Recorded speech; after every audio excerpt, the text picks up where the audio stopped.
What's up, y'all? Welcome to Flames Reaction Channel. Now, today's video, I'm reacting to Run DMC. And with that being said, make sure you like, comment, and subscribe. And let's go ahead and check out some of the best of Run DMC of hip hop.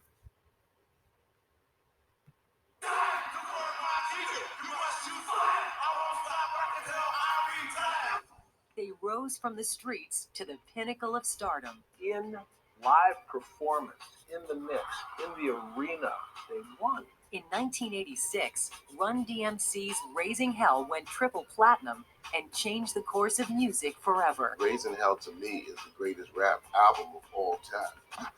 But greatness wasn't enough to keep them at the top. Nobody knew the severity of my depression. I was really drunk. I can't even tell you what happened that year.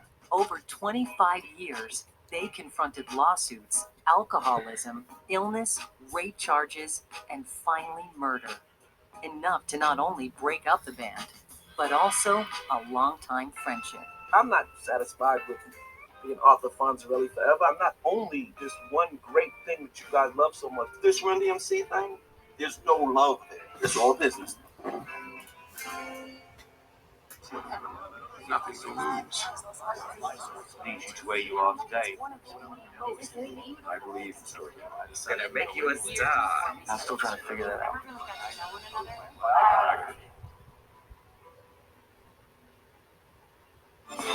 They were doing what their new album promised. They were raising hell. Run DMC on stage is almost like you can't describe it in English words. They were tremendous performers. Really, really exciting live performers. And I say this to you as somebody who's seen James Brown. We were good. We were good live, period.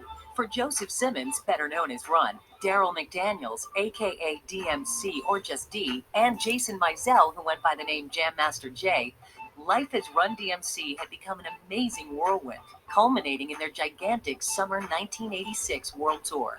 The Raising Hell tour was the pinnacle of anything in music history. Crazy. Nothing is like Raising Hell. Houdini was on the bill, Beastie Boys were on the bill, LL was on the bill, but Run DMC were the headliners. That was the moment in musical history of bringing together hip hop and rock. If you could point to one perfect night for Run DMC, it's the night the Raising Hell tour came to New York's Madison Square Garden.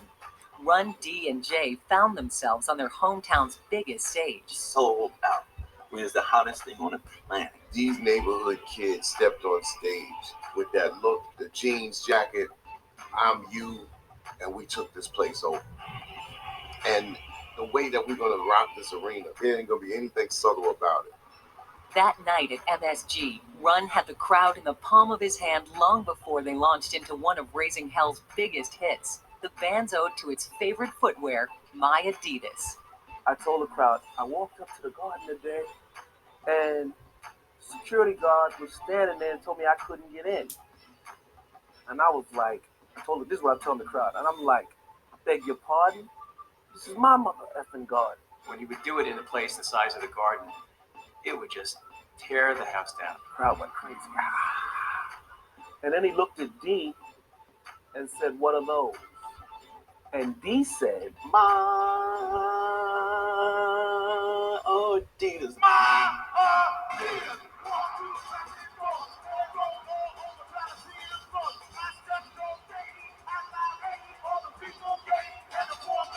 And the whole place went crazy because all 20,000 people in there had on Adidas too.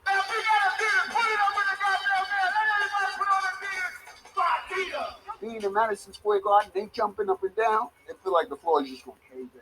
That thundering sound was heard as far away as Germany, where an uptick in sales caught the attention of Adidas headquarters. But all of a sudden, they would check the charts and the graphs of sales. There's a rap crew called Run DMC and it was just like my father did when I told him, hold up, what the hell is rapping? Who is Run DMC? Everybody talks about Michael Jordan, Air Jordans, it doesn't happen without Run DMC because before that, sneakers just sold to athletes.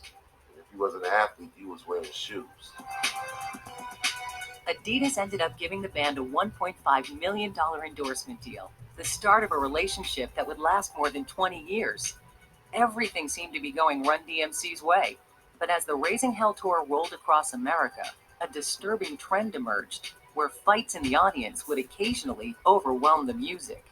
When that happened, we always had Rap Riot headlines the next day, which were very hurtful. But even with those incidents, nothing prepared the band for what happened when the Raising Hell tour, down to its last few shows after 3 months on the road, hit Long Beach, California on August 17, 1986. Run DMC had no clue they were walking into a crossfire. The band never made it anywhere near the stage. I remember when we got to town for that concert, we was walking in, and the dude said, "Man, it's gonna go down here tonight." And we looked and we said, "Yeah, it is," but we had no idea what he was talking about. What none of us knew about, because we were from New York, is that already by that time, before so-called gangster rap, believe it, there were gangsters in Los Angeles. At that particular time, Black Los Angeles and Black New York City were more than 3,000 miles apart. Two different gangs met at the show because they're going to come to a show with, Run DMC and LL Cool J and Houdini and the Beastie Boys. They're going to be at the show. So they're in the same place at the same time. They have to share the same space, and they bug out, and there's a gang fight. One of the managers say, "Go out there, they're fighting." Okay, they're fighting hard. Okay. And all of a sudden, you have all these people kind of rushing backstage, and there wasn't enough security to contain all the kids once they started running back. And it wasn't like people were running back there to see the performance. They're just, running wherever they can go to get away from, like all this madness. I just stood on the stage and just watched this one big guy just walking down the aisle pointing at it. So that means when he point, that means the gang's gonna go over there and beat up that person over there. He's pointing over there, he's going over. Yo, it's crazy. I didn't understand. That was scary. We was locked in the dressing room. I had a chair. Hurricane and Jay had they broke chairs up and said, "If anybody coming through this door, they all getting it." Remember, Vanessa Williams was in our dressing room. He said, "Yo, stop that screaming stuff, because if they come through there, it's gonna go down. Somebody's leaving with some trauma in here." 45 people were beaten or stabbed before order was restored. The band immediately found themselves in the center of a media frenzy, blaming them for the riot. D&J went on television to try to tamp down the flames. If there's violence at a football game, they don't say, "Hey, we're going to put a stop to football out here because this team had a problem. I'm not going to let no teams play." But with rap music, they're trying to throw this, rap and violence thing on us, and Run DMC is going to put a stop to that. We went in front of the press, and it was like, "Is it true, gangster?" And this and that, and rap causes this, and gangs, and drugs, and filth, and prostitution. And our thing was this: just like good people like our music, pimps, prostitutes, and murderers and killers like it too. Run chose not to appear on TV with J&D. It was the first sign that something was wrong in the delicate alliance that was Run DMC. I left and went to New York. D&J, the troopers, stayed and addressed the press. I think I caught them on whatever, CNN type thing, sitting there, D&J talking about whatever they were saying to defend our honor. We wasn't defending Run DMC. We was defending hip-hop. Their concert in Los Angeles the following night was canceled, and the Long Beach gang fight would affect rap music for years to come. I think that night in Long Beach really was a defining moment for the people looking at hip hop as being violent. And it was from that point on, it was a struggle. Still, Run DMC remained the #1 band in hip hop, just like Joe and Daryl had dreamed when they were just 14 years old. It was 9th grade. We were sitting eating peanut butter and potato chips, just being kids and stuff like that. He was like, "Yo, when Russell lets me make a record, I'm going to put you down."